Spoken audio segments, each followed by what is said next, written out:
Hello, welcome to my channel. My name's Lindsay and today I am super excited about our review because today we're reviewing MaXXXine, a movie that I was highly anticipating, and let me tell you, it doesn't disappoint because after all, MaXXXine is a star, right?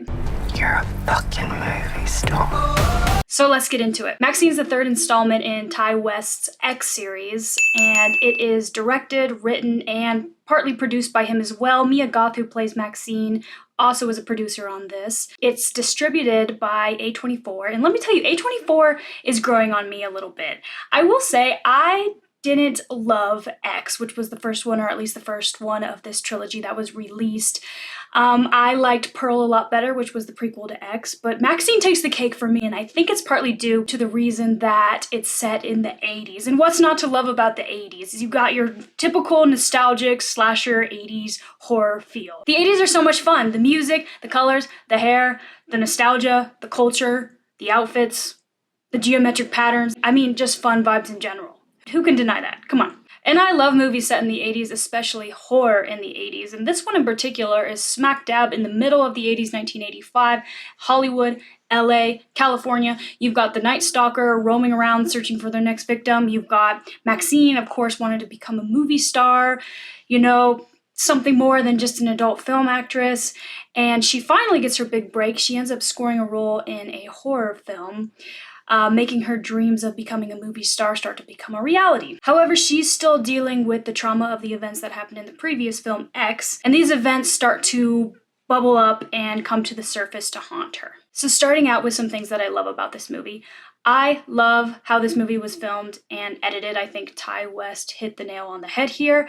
Because this movie is about MaXXXine filming her own movie, it constantly goes from showing MaXXXine on the normal screen to scenes of her through the lens of like an old 80s camera. And I thought this approach was engaging and also pretty creative. There's a scene also that I particularly like that shows someone getting attacked, and it's coupled with MaXXXine reading from her script, her lines from her horror movie script in the film. The cross-cutting editing here alongside the music and the camera shots were unique and creative and really felt very 80s slasher horror-like, which I really liked. The opening credits scene was pretty cool too. It shows flashbacks of Ronald Reagan, flashbacks of news reports from the 80s about the Night Stalker, just a bunch of old 80s nostalgic things. It kind of reminded me of American Horror Story 1984's opening intro credits, and it really just propels us into the time period, so I really love that about it. So we really got some unique filming and editing in this one, and that's a big positive for me. So there's also some clever foreshadowing in this movie. For example, there's a director in the film that's directing MaXXXine's movie, and she realizes that MaXXXine's head isn't really there because she's distracted with issues from her past, and she tells MaXXXine essentially to squash the problem. And let's just say squash the problem she does. Whatever's going on in your life that's interfering with this picture, squash it. I intend to. And I will say, alongside with that foreshadowing, I thought that the script in general was pretty clever, and I thought the movie was well written, thanks to Ty West yet again. I will say MaXXXine's a little bit more timid in this one, especially in her interactions with the other characters, but she has some clever lines, and I feel that how she speaks, what she says, really puts the pieces together for her, especially in her character development, and I think a lot of that is due to how it's written. There's another scene that I particularly liked, which shows MaXXXine getting a mold of her face for the movie that she's going to star in. And we see her get really claustrophobic, and her past starts to come back in the trauma that she endured in it. She starts to feel like she can't breathe, and she freaks out a bit. And I thought this scene was executed pretty well, and gosh, it made me feel claustrophobic. I would never want to get a face mold, Jesus. But I will say any good sequel, in my opinion, needs to acknowledge the events from the previous movie and explore how they affect the now character in the now. And there are scenes like this that do just that for the audience, and it does a good job of that. So I do like this scene, not only because it was well executed, but also I think it's important in the development of the character of MaXXXine. So obviously you've got Mia Goth here, and she, she's a star, right? As Maxine, she does a great job. But a character that I actually really liked in this movie was the director Elizabeth Bender, played by Elizabeth Debicki. First off, I just love the character that she played. Elizabeth Bender is the director willing to give Maxine a shot. She's kind of ruthless, and she's kind of tough, just like Maxine, but she ultimately wants to see Maxine succeed. Elizabeth Debicki's portrayal of this character I thought was spot on, and her interactions with Maxine were very engaging. And although she wasn't the biggest character in the movie, she really did stick out to me, so I wanted to highlight her and as a positive and something that I did really like, the character and the actress. Finally, I'll say the ending was fitting to end the X film trilogy. I think the pieces do all fit together. The motivation behind the killer does make sense. And the final motion taken away from the story, I think, is a good way to leave the character of Maxine ultimately.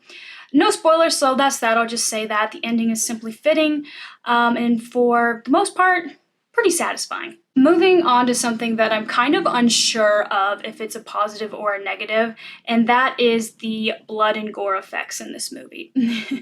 So some of it looks really fake, and some of the coloring of the blood looks really fake at times. I assume they did this to emulate the typical fake-looking effects that were kind of prominent in a lot of the 80s slasher films, but I'm not sure if it worked with this one.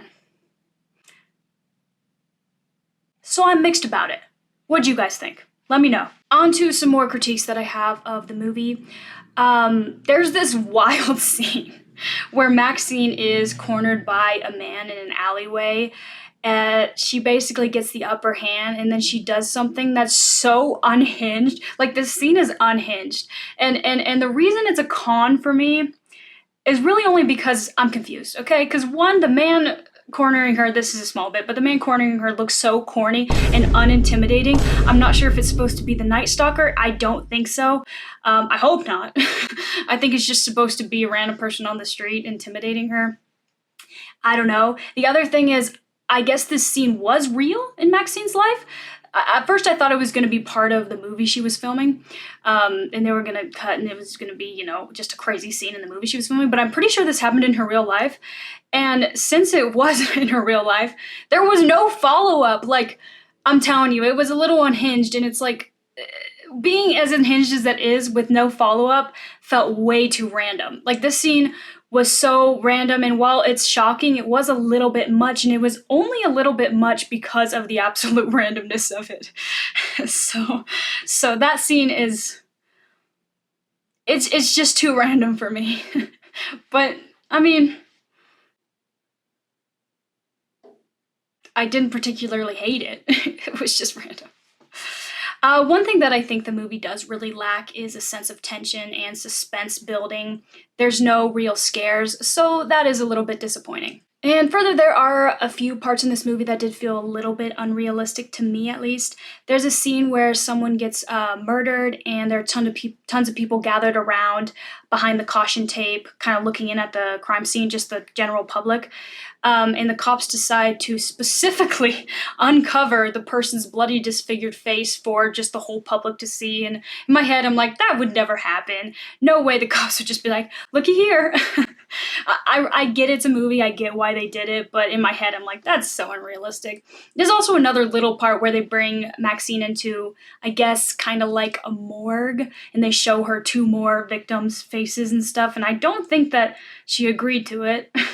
So it's just a little bit like, that's unrealistic, that would never happen. They would show her pictures or something, but again, just something that stuck out in my head that I was like, eh. So I didn't really care for the character of John, played by Kevin Bacon, and it's a shame because I love Kevin Bacon, but in this one, he plays kind of a PI type character. He kind of harasses Maxine, brings up things from her past, and he's working with the person who has been going around killing people.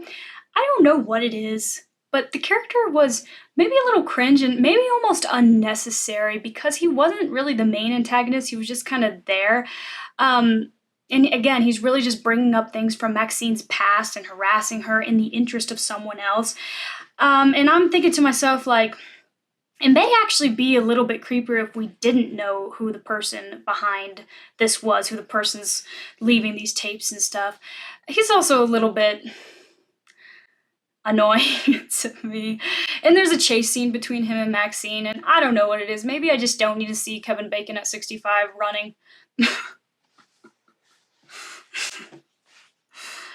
Final thing for me on the negative side is there's kind of like a cult bit to this movie, and when we see the cult members, they have face paint on, kind of a black and white face, and again, a little thing, I just thought they looked a little bit ridiculous. And I don't know if I liked the whole cult aspect to it. Not a major thing, but I just didn't like how they looked or how they were portrayed. But overall, I enjoyed this movie. I would recommend this to, one, anybody who loves 80s slasher horror. I thought this had some really unique filming and editing techniques with a great score, and I think it really brought back the nostalgia of the 80s. Ty West definitely understands the era, and it was apparent in his movie. I also think avid horror fans will enjoy this one. There are some scenes that are pretty shocking and really go there, and I generally think that the horror community appreciates that in a movie. However, the film does lack a little bit suspense building and scares, but there's no doubt that people will enjoy Mia Goth in this, and just the cast in general, I would say. Overall, it's fun, it's nostalgic, and I tend to really enjoy these types of movies. I have fun with them. I give this an 8 out of 10. What did you guys think about it? Let me know, and catch me next time, okay? Peace.